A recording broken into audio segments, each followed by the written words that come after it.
Most people would love to know how to better manage their money, right? Because the goal is to have security now and in the future. Most importantly, when you retire, so that you don't ever have to worry about money.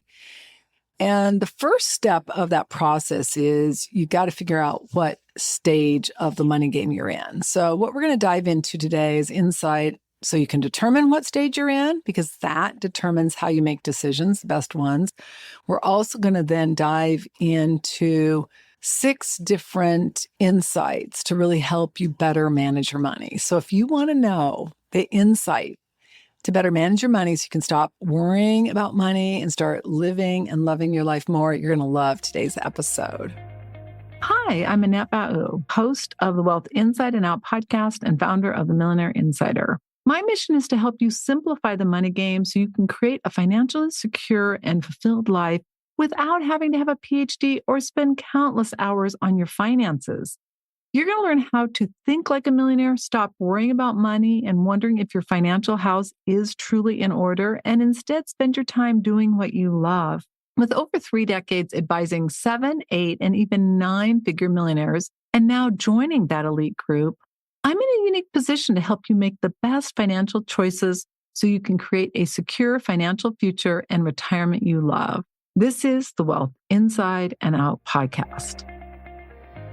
If you enjoy our free podcast, please follow us on Apple Podcasts and also give us a review and share a comment. We really appreciate it. You just go into Apple Podcasts, scroll down to the bottom, and there you'll see the 5 stars, and you'll also see a place where you can share a comment. We really appreciate it, and I personally read all of them. So I want to thank you so much in advance for listening. We have so many loyal listeners, and also for helping us spread the word. This is our give back, and we couldn't do it without you. So thank you so much. For today's show notes, you can go to themillionaireinsider.com/137. MillionaireSeries.com copyrights all materials and intellectual property. This information is for educational purposes only. It is not intended to replace any advisor or specialist or to provide any investment, financial, tax, retirement planning, or healthcare advice. By accessing this content, you agree to hold MillionaireSeries.com and its affiliates harmless for results achieved or not achieved.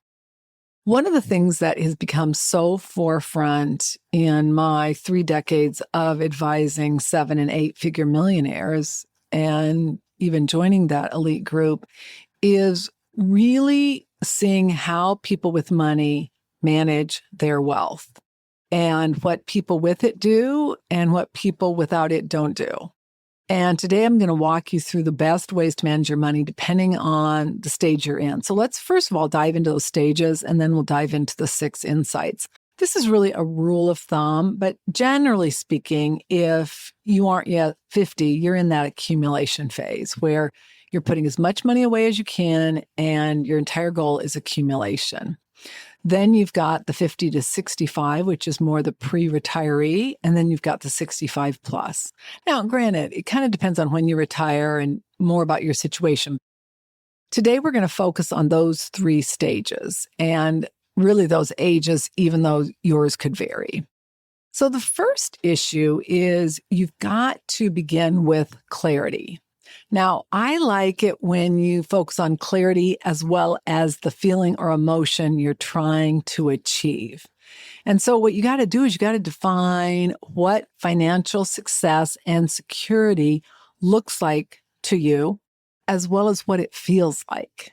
You know, a lot of people say, well, it looks like this, and you're very logical and very matter of fact, which I can appreciate it. And many of my peers who are also multimillionaires can get this, because what do? We are very clear on how we think and what we're doing and where we're going. But then when it comes to that feeling, we're so good at just masking it, ignoring it. And boy, if that's not a problem long term. So let's look at just a couple insights on this. One of the things that I find a lot of times people do is that they will just dive into their spending plan or their investment plan, and they're not really clear on what their ultimate goal is. Oh, sure, they want to have enough money, but they don't know that number. They don't really know the path in which they're going to get there. So we got to start by, first of all, getting really clear on what we want, and more importantly, in my opinion, how you feel. we've got to see that vision. What does a fulfilling life look like for you? And as I've shared with you, mine has changed so dramatically as a lot of people I see, meaning when we don't have money, all we can envision is spending money, doing whatever we want. And then when you have the money you can spend, you start almost like reverting to the point of where the things that you enjoy are the hikes, the yoga, the meditation, spending time with family and friends, things that really don't cost a lot of money. So that's so important to get. You want to make sure you include both your inner and your outer game, that mindset, as well as the strategy, which is your plan, and then the execution. And then you've got to focus in on creating your personal money formula. Now, as I share with you, the Millionaire Insider's money formula has 3 focuses. 1, again, your inner game or foundation. 2 is your strategy or game plan. And 3 is your execution or outer game. If you need a financial freedom formula guide to kind of walk you through it from a money perspective, you can download our free financial freedom formula guide at themillionaireinsider.com/FFG. This guide will help you so you can start thinking about it. What do you need to do to get really clear on that inner game? What do you need to do to elevate your worth barometer, which is your belief in self-esteem and really dictates how you show up? There are a lot of people who have money that have a low worth barometer. There are a lot of people who don't have money that have a low worth barometer. The goal is to have a healthy worth barometer and also have enough money to live fulfilled and really be able to do what you want to do. If you're able to do what you want to do, then you're good to go.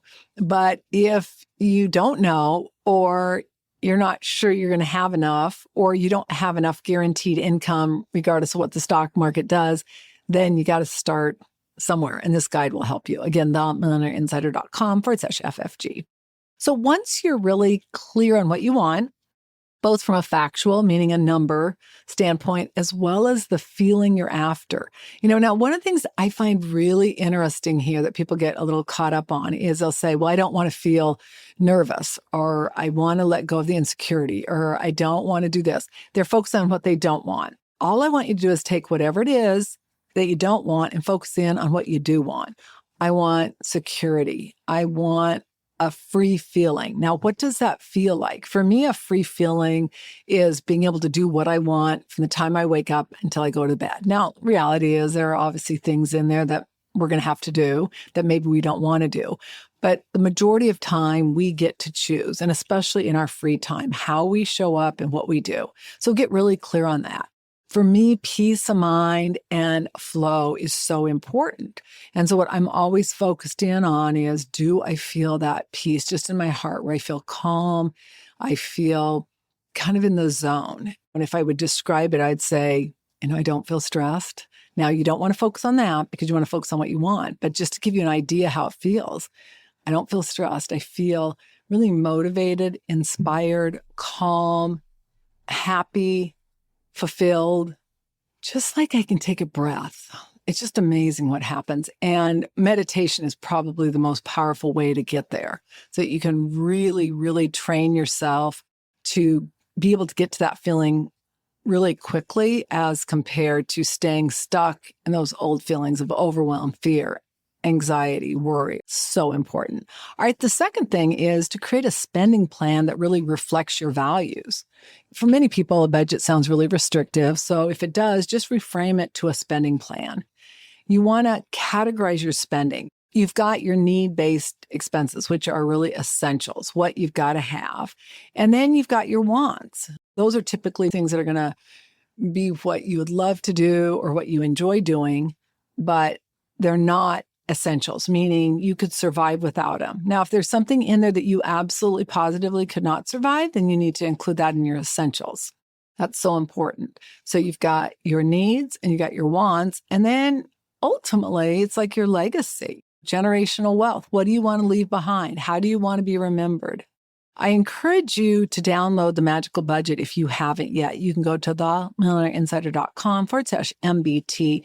This will give you an idea of need-based expenses versus want-based expenses. And streaming services are not a need-based service. There are so many things that I think are so funny that people put in their need-based expenses, meaning they're eating out, their ultimate food budget. Now, I'm not saying you don't need to eat food, but most of us have a lot built into that food and dining out and entertainment that we don't have to have. We may want to have it, but we don't need it. And then always include a buffer for medical expenses, inflation, and even lifestyle shifts in retirement. One of the things that's just mind-boggling is how much money produce has gone up, and just really all food, a lot of necessities. 38% food has increased. I think overall, I've heard not between 9 and 15%. It's just crazy. And I just hear people, especially my clients' kids, sharing that, they can't even go to the store without spending $70 to $200. In fact, my niece was saying she went to Costco and what would typically cost her $150 was like $200, almost $300. It's scary, and it's going to get worse, my friend. There is so much concern about what's happening with inflation. And now with the latest job report, which is really concerning, they're probably going to lower interest rates. And a lot of people think, oh, that'll be great. But the concern is lowering interest rates and how it impacts inflation. So you just got to pay attention to those things. You got to make sure that you've got a plan so that you're protected regardless of what happens out there. And then I just want to really emphasize it. It's very difficult to improve or to even remove stress or anxiety if you don't have a plan and you're not tracking it. So make a commitment to get that plan down and then to track it and make adjustments as needed. So many people, when it comes to their spending, they become unconscious. I just encourage you to be really clear, because whatever you're saying yes to, you're inherently saying no to something else. So if you say yes to those shoes, you're saying no to saving for retirement. If you say yes to that latte, you might be saying no to having lunch with your daughter. Just be clear. Every yes inherently is a no. Now, for people who have a ton of money, it's not going to be as big of a deal, but it still is something to be aware of. And I just encourage you to really pay attention to that. I've seen so many people. It's so interesting how many people in my career I've seen that are like, oh, yes, I've got everything down. I'm so confident with money. I've got da-da-da. And then when I start working with them, I dive in. I'm like, oh my gosh, it's not true. They really don't know a lot of times. And so just don't let that be you, meaning don't beat yourself up. Just make sure you got the facts so you know where you are and you can create a plan. There's going to be a lot less worry, a lot less anxiety, a lot less fear when you know where you are and what you need to do. And then all you have to do, if you're an overspender or you kind of want to just put your head in the sand and ignore it, is to understand that once you have that plan and you start creating those neural pathways that become habits, it gets a lot easier. All right, you want to establish and strengthen your financial foundation. So there are basically a few different core elements. Got your emergency reserve, which is 3 to 12 months of expenses. Now, some of you may have more, some of you may have less. Again, it depends on your situation. You really need to be working with a qualified advisor if you don't know the number. Make sure that you are either debt-free or working towards a debt-free life, because you don't want to be pre-retired or retired and have debt. And I would say get the debt paid off as soon as you can. Now, I've been debt-free for literally almost 22 years. Best decision I ever made. Granted, I probably could have a higher net worth if I would have been open to debt. It just works for me. I have a lot more peace of mind not having debt payments. So again, you got to see what works for you, but being debt-free, in my opinion, is priceless. You want to look at your insurance. That includes your life, your health, long-term care, as well as umbrella policy and even property and casualty insurance, and then any other insurance that may impact you, like business insurance or travel insurance. And then you got to make sure, you got to look at your guaranteed income, that you've got enough, that you know you've got your needs covered. And that comes from Social Security, a pension, if you're lucky enough to have one, or from a guaranteed annuity, where it's more of a private pension or a personal pension. And then you just want to be really clear on what are your need-based expenses and want-based expenses. Now, some of us want all of our expenses to be covered with guaranteed income, and I do fall into that category, almost all of it, not everything, like a major trip, some major thing, I don't need it to be, but the majority of things I want covered. Some people are okay just having their need-based expenses, knowing that in the years when the market's down, they just won't be able to have their want-based expenses. So that's a personal preference. You just got to look at it and make sure you do have the discipline that in the years where the market's down or you're not making enough money to cover those want-based expenses that you don't, meaning it's not optional. You can't say, okay, I only want need-based expenses covered with my guaranteed income. But then on years when your portfolio doesn't perform as it needs to, saying, oh, well, I'm just going to take money this year and I won't do it next. You got to have the discipline. If you're not a disciplined person, then get all of your expenses and guaranteed income and continue to work on those neural pathways because that's the issue. The other thing you want to look at or consider when you're looking at creating that foundation is make sure you do have some type of coverage for long-term care, whether it's a hybrid plan or a traditional plan. I like hybrid plans better, even though you generally speaking don't have as much coverage and you may even need more of your own money. When it comes to the real world, I've not been enamored by the claims process for traditional policies, which are supposed to cover everything. But what they cover are ADLs. And if you have 2 of 6 ADLs, they're going to cover you. If you have incidentals to ADLs, they don't. So you might not be able to cook meals. You might not be able to grocery shop or prep. But as long as you can put a fork down and take a bite of food, you're not considered to not be able to eat. So there are a lot of intricacies that you start seeing in the real world. And so again, just make sure you're working with a qualified advisor and that you choose a plan that's right for you. Number 4, you want to align investments with your lifestyle and your risk tolerance. You've got to make sure that your money is working towards what you want to achieve, not what your aunt did, your uncle, your parents, what you do. And that's why it's so important to look at where you are and what's age appropriate based on your allocation. Because a lot of times people are like, oh yeah, my dad helps me. 9 times out of 10, your dad's going to be in a different stage than you are. So let's look at some different options. One is growth versus preservation. So growth would be before 50. Preservation would typically be after 65. You want to look at the different income strategies, meaning income that you've got for you or if you're married, joint income strategies. That's really critical so that there's enough income when the first partner dies. Too often people never transition from that accumulation working years to their pre-retiree. So you want to be really clear that you've got the accumulation and then you've got to be in the preparation for income and distribution as you get into that pre-retiree stage. And then obviously once you're retired, you're in more of the distribution of income. What I see happen often is that people do not effectively go from the accumulation phase where they're trying to make more money to the preparation for income and distribution. And that can be devastating. It's great if the market just keeps going up, but we've had, how many years has it been? Like 16 years since the market's adjusted? My friend, it's going to adjust, maybe 17 years. It's going to adjust. And there's going to be a lot of people who are going to have a rude awakening. If you are in that pre-retiree stage, you got to be making sure that you're protected and that you've got a plan on that. You want to reduce emotional investing. You want to have a solid plan that minimizes reaction-based decisions. And if you're not good at that, then you hire somebody who is. And then you want to make sure that you're having reviews. So you know what's going on, you're paying attention to that so that you've got that long-term plan for your investments, your retirement, and your taxes.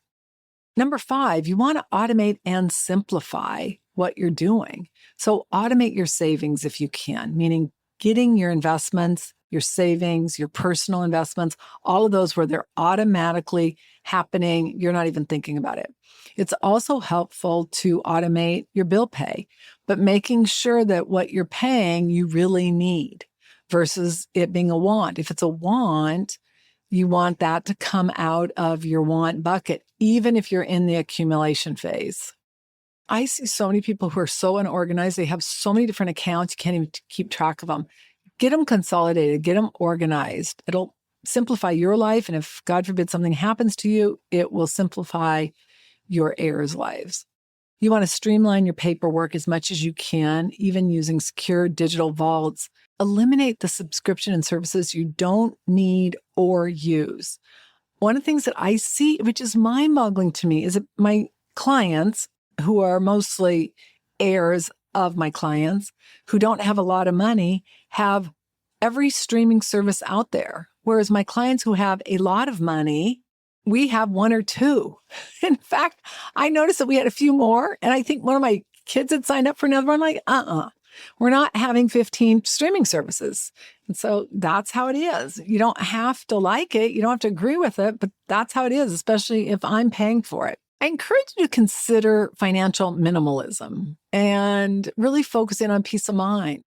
When you don't have money, you think more clothes, more trips, more dinners out are going to give you that feeling that will take away that void, right? That we get from spending, from drinking, some people doing drugs, things along those lines. And eating, that's a big one. What I want you to get to is where you can just be happy and content right here, right now, and that you can minimalize where you're spending your money and how you're spending it. Oh, it's so powerful. I mean, a peace of mind, in my opinion, is the most important thing you can be aiming towards. It's hard possibly to get that until you get to a point where you have money and you really realize what's important. So I encourage you to just entertain that.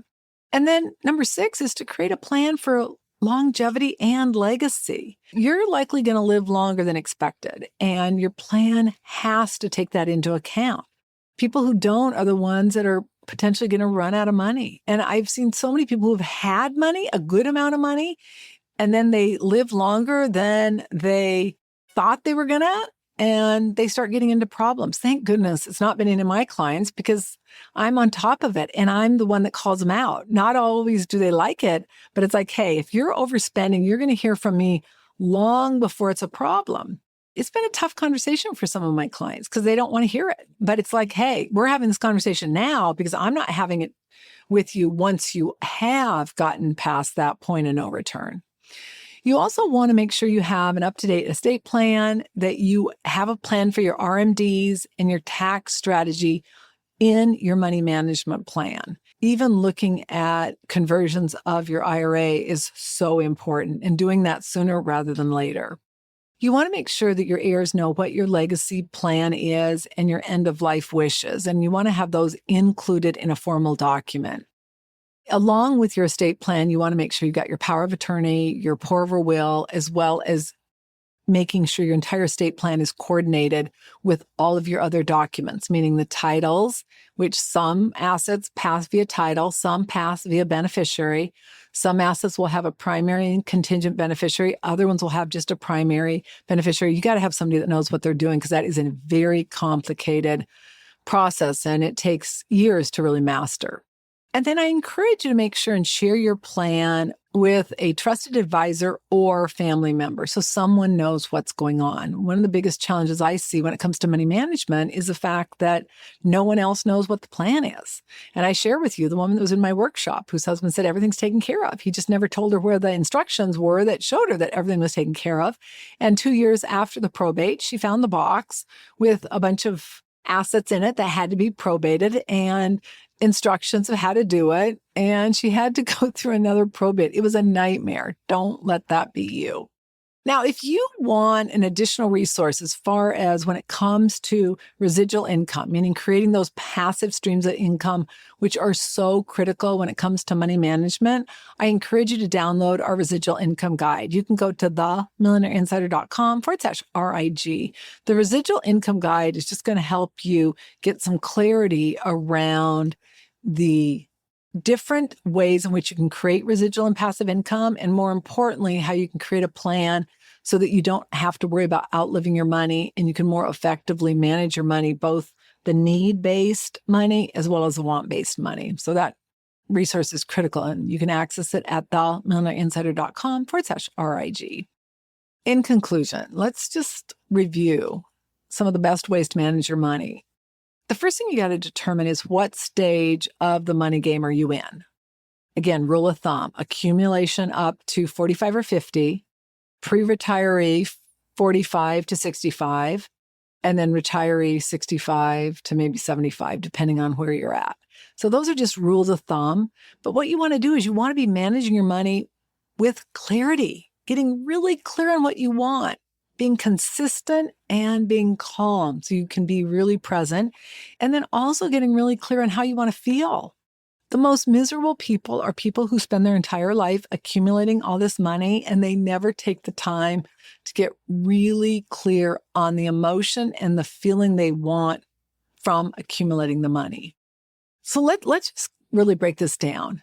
You have a money number that you have in your mind. We all do. Most of us do. And that's a good thing, okay? But the real key is to figure out the emotion you want when you have that money. Because what ends up happening with people is that they think they're going to feel a certain way when they have the money. And sometimes that's true and sometimes it's not. And so what you've got to do is you've got to start embodying that emotion now. So then when you get the money, you can start feeling that emotion. And what you'll even find is you can even start feeling that emotion now before you've actually achieved your financial goals. That's the ultimate goal. And that's where you can live your life every day and love it without having the money you desire yet. And I'm not saying to let go of that goal because I think you do need money to have an amazing life. It's a game changer. But I want you to get really clear. The goal is that people are after is how they think they're going to feel when they achieve that goal. So start working on feeling that way now and every single day. And then when you get there, you really can enjoy it. I hope you know you can do this, and we're here to help you.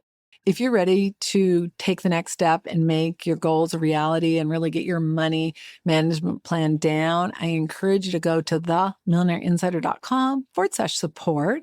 That requires that you just go through and answer a few questions, gives us some insight on where you need support, what your questions are, and then we can connect with you. So again, themillionaireinsider.com/support. I want to thank you so much for joining me. I just love the topic of money management and really the power that if you take the time, do what you need to do, it's a game changer. Hopefully you got from today a few different insights of really getting some clarity, not just from the number side, but from the emotional side, which in my opinion can be as important, if not more important than the other. So I want to thank you so much for joining me. I'm Annette Bau. All international copyrights are reserved. I'll look so forward to seeing you on our next episode. Bye for now.